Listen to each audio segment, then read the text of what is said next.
lipids are a class or a group of biological molecules defined by having dual characteristic, amphiphilic, or the way I've been phrasing it throughout class so far has been amphipathic. These words are interchangeable, they mean the same thing, and what do they mean? If something is amphipathic or amphiphilic, it has polar and nonpolar regions, okay? So lipids are characterized by that fact, the fact that they have some strong hydrophobic part.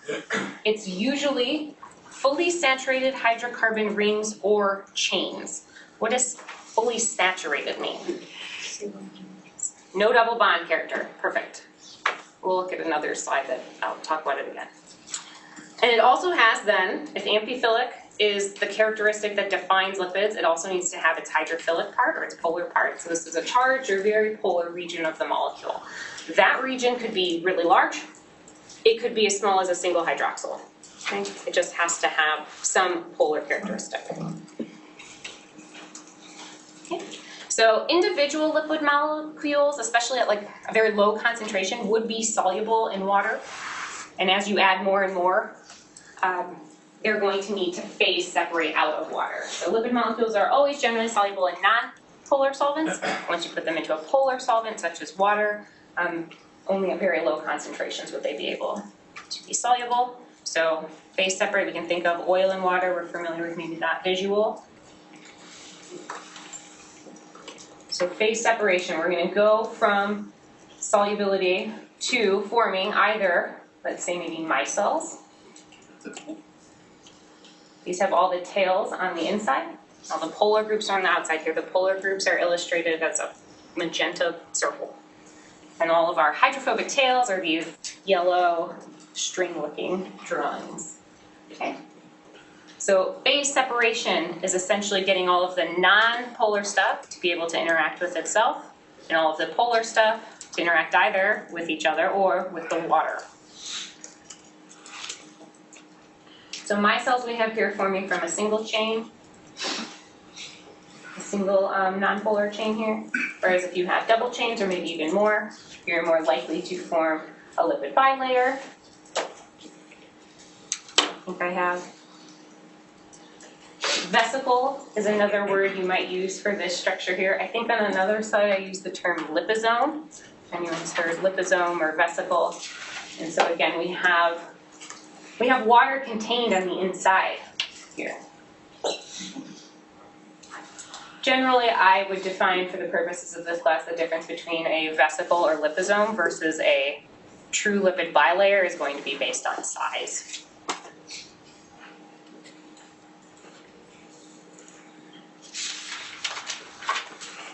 Okay, so glycerophospholipids, the most common lipid found in biological membranes.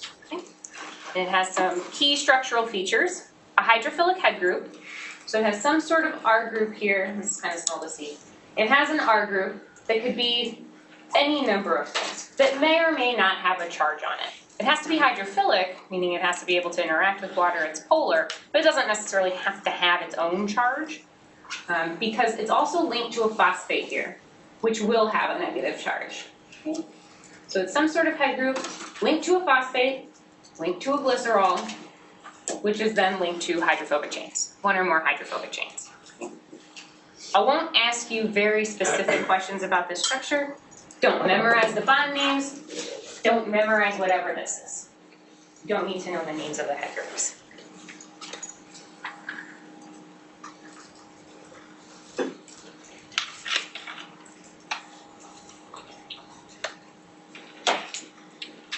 So then those hydrophobic chains are generally going to be fatty acids. They attach to the glycerol through an ester linkage or ester bond, and they become sort of the tails of the lipids, another way they're always phrased. They can vary in length, they can vary in the actual number of those tails, and then also, again, with length, they could also vary in the number of double bonds they have, okay? And so we said double bonding indicates unsaturated bonds. A totally saturated chain has no double bonds. There's hydrogen molecules on every single one of these. Okay? So having double bonds means that it affects your reactivity and potentially your function.